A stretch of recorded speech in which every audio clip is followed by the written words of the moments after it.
A very important part of our mandate of improving lives for the people of Trinidad and Tobago is to work very closely with public sector institutions. This year, we have begun implementing our Unfollow, Same Never Made a Difference campaign. When we say unfollow, we want to encourage persons to think differently and to come up with creative solutions for the challenges being faced in the country. A big part of that campaign is to focus on the 3 pillars of the country strategy. The third pillar is strengthening public sector institutions and governance. So we really wanted to shine a light on the work of these institutions and highlight the positive work that they've been doing. That recognition has come in the form of the inaugural President's Award. Ladies and gentlemen, good evening. I'm Renee Cummings and welcome to the President's Award for Service Excellence and Innovation in the Public Sector. We wrote to the President, would you support this initiative and would you agree to chair the judging committee? We were really pleased when she agreed to be the patron and she was really enthusiastic about it. I would like first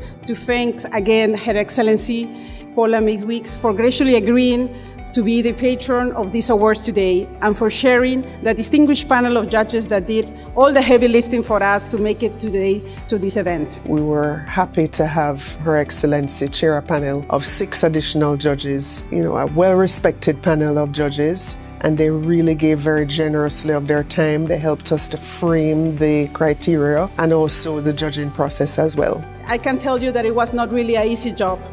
We received excellent applications from a number of different entities tied to the public sector. The 7 shortlisted institutions were invited to present their submissions in a very short 3-minute pitch to the judges. Hi, I'm Davlin Thomas, CEO of the North Central Regional Health Authority. We're engaged in empowering innovations, moving healthcare from being simply available to bringing it into being accessible. The NCRHA is engaged in providing healthcare with preponderance and passion. We go into churches, temples, mosques to do preventative medicals. We have seen over 11,000 persons in those places to provide medical treatment. We also have gone into schools to teach teachers to become first responders to give their children who have emergencies a better chance at health. We've gone into rural communities where we've trained individuals within those villages, Brasa Seco, Blanchishes, to be first responders to ensure that those persons return to get to the hospitals in emergency situations in a better situation. We have the great Pap smear initiative where we actually have seen over 800 persons in 2 days to have pap smears in the fight against cervical cancer. The NCRHA team goes out there with all of our capacity, strength and sagacity, faith, hope and confidence and stern pertinacity. That's who we are. I am Randall Karim, the Director of Policy and Strategy, representing the Ministry of Trade and Industry. Our entrant in this year's award competition is TT BizLink, the single electronic window for trade and business facilitation. TT BizLink has been a catalyst for both innovation and service excellence in the public service. To date, we have automated, in collaboration with our partners, over 46 government e-services, partnering and administered by 24 government agencies. We have achieved phenomenal success both in improving the ease of doing business in Trinidad and Tobago, but also improving the international competitiveness of the country. We have automated all of the transactions at the company's registry under the Ministry of Legal Affairs, 100% of the transactions of the work permit Secretariat under the Ministry of National Security. All of the permits and licenses involved in import and export under the Ministry of Food Production and Fisheries, Ministry of Health. We have automated, in collaboration with the Ministry of Finance, Customs and Excise, customs declarations, as well as the services of the Trinidad and Tobago Bureau of Standards, the Chambers of Commerce, Export, TT. Our project, we believe, has fit in very nicely with the government's Vision 2030 vision, which is to improve and enable competitive businesses. The use of technology is an important catalyst and facilitator for innovation in the public service. Our project has been recognized internationally at multiple levels. So we see this year's President Awards as another recognition of the enormous and transformative efforts of the Ministry of Trade and Industry and, of course, our other stakeholders. My name is Candice Gravenard and I'm the manager of the Coastal Protection Unit, a unique arm of the government within the Ministry of Works and Transport that has been established to deliver solutions that address the burgeoning impacts of coastal erosion and coastal flooding in Trinidad. As a unit, we have been mandated to implement the Critical Coastal Protection Program, which is a multi-phased approach to addressing the issues as it relates to coastal erosion and flooding. In that regards, between 2017 to now, we have rolled out over 10 projects that have been either capital infrastructure projects or projects intended to deliver a long-term strategy for addressing these impacts. The unit has embraced technology such as UAV, such as data management infrastructure systems. We are a unit that have also worked with the community from day one. We've always embraced that if we're going to deliver a project that is intended for longevity, that it must be developed with community in mind. We have delivered projects from Matlot to Grand Riviere, from Manzanilla to Mayaro, from Moruga to Capdeville. Over the past 4 years since our establishment, we have embraced different, and we will continue to do so as we deliver our mandate to deliver sustainable development and livelihoods throughout our nation's communities. I'm Jeff Reyes from the Ministry of Housing and Urban Development. The core business of the Ministry of Housing and Urban Development is about building safe and sustainable communities by providing infrastructure and housing.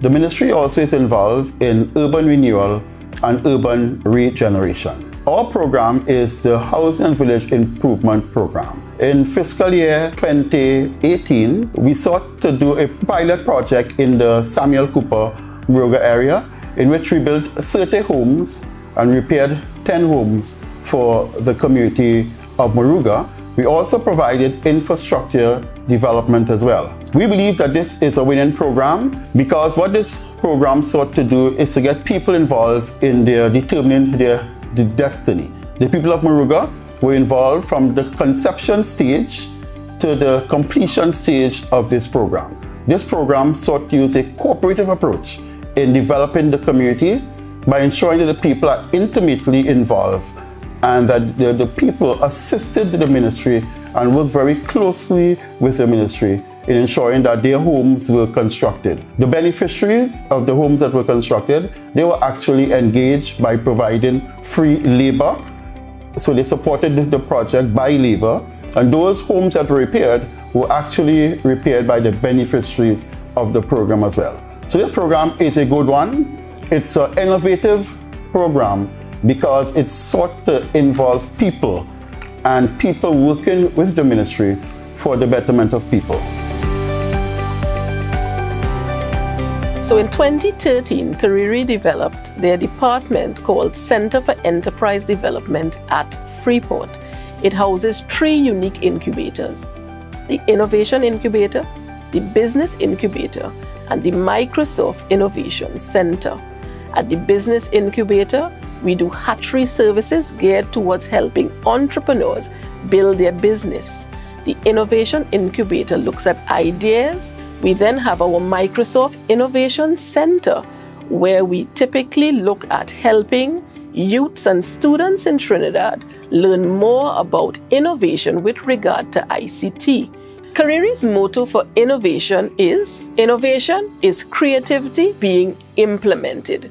It's simple. We walk the talk. We believe that from the classroom to the boardroom, any idea can be commercialized. Over the last 24 months, Kariri has helped thousands of individuals collectively review their ideas and look at their promises for tomorrow. We continue and will continue to perform with excellence and give quality services to all of our clients and future clients. When you look in the dictionary under innovation, you will see a picture of career. There are very few agencies that deal with life and death on a daily basis in the way the Ministry of Health does. Having reliable, accurate information is critical to formulating evidence-based policies. I'm Dr. Naresh Nandram, Acting Registrar of the Insect Vector Control Division at the Ministry of Health. I'm excited to present to you our Geographic Information System, also known as a GIS. The GIS was used to collate data in a near real-time basis and then produce from that information that we can use to identify hotspot areas of diseases and areas that are most at risk. And with that information, we can alter and put into place intervention strategies to protect those most at risk and those that are at higher risk than usual. Using this strategic information allowed us to develop evidence-based policies and standard operating procedures. In addition to that, it allowed us to ruthlessly increase our efficiency. In a single year, 2016 compared to 2017, the Insect Vector Control Division of the Ministry of Health was able to reduce suspected dengue by 53%, chikungunya by 90%, and Zika virus by 98%. All in a single year. In addition, we use the GIS to monitor every outbreak that occurs in Trinidad and Tobago. Leptospirosis, conjunctivitis, we are there with the GIS unit. Leveraging GIS technology has allowed the Ministry of Health to increase operational efficiency, thereby lowering our running costs, while simultaneously improving the quality of care afforded to the people of Trinidad and Tobago. Our watersheds, our responsibility, our future.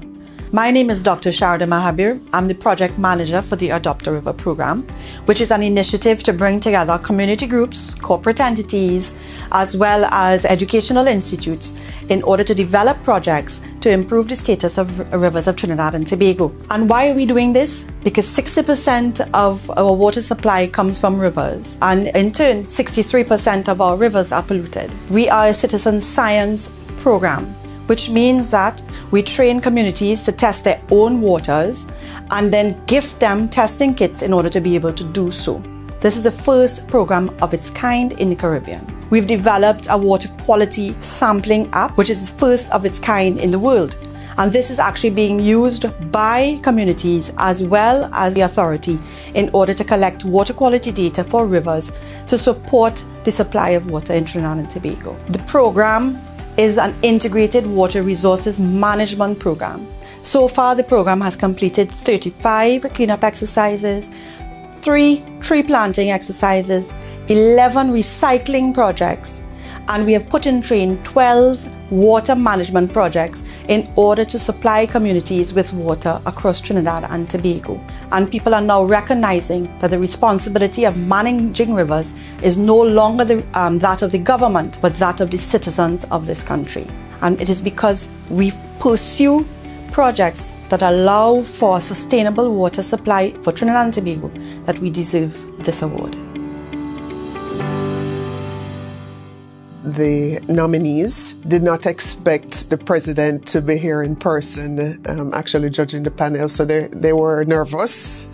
Good morning again. I've never appeared before such a distinguished panel, so forgive me if I'm a little nervous. Some of the main criteria, as the name of the award suggests, how do you respond to your customers? We also emphasized innovation. So do you have good ideas and are you executing those? Productivity was another one of the criteria, as well as teamwork and leadership as well.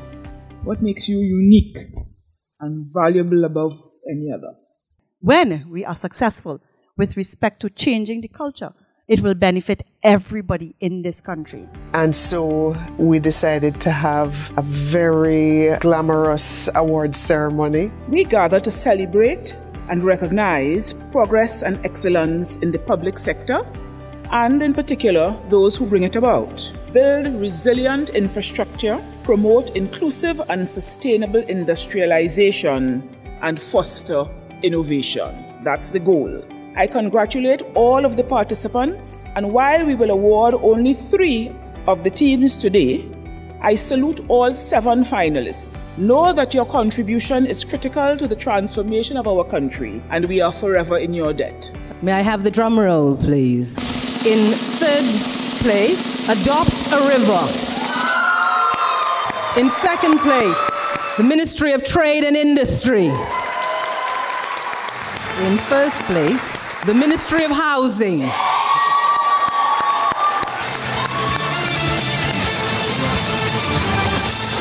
It is certainly an honor for me to accept this award on behalf of all those who were instrumental in executing the Housing and Village Improvement Program. As Permanent Secretary of the Ministry of Housing and Urban Development, it is gratifying to know that our collective effort to bring relief to residents living in an impoverished community has been acknowledged and rewarded. At first glance, it may not be obvious why the judges selected that team, but on further analysis, it's clear that they wanted to emphasize the impact that this type of work has on the community, on the people. So we're really pleased with the 3 awardees, but also with the competition as a whole. The 7 shortlisted submissions in the President's Award for Service Excellence and Innovation in the Public Sector were inspirational. They're being innovative, they're being modern, they're being new, they're using teamwork and leadership to achieve their mandate. And it was just important for us to try to recognize that. And I think that that is why the President also took the decision to embrace this initiative and be our patron. I look forward to your participation in the next iteration of this competition. The bar has certainly been set high, and I challenge those of you who did not compete this year to surpass the achievements that we will applaud this evening. So we're really looking forward to that, and the IDB is committed to being associated with those awards. It is part of our Unfollow Same Never Made a Difference campaign. Innovation is the currency of progress. Our circumstances require more creative solutions, or as the IDB puts it, unfollowing. We encourage our colleagues, our partners in the public sector to continue with the wonderful and impactful work that they're doing, and we just want to continue to recognize and celebrate that.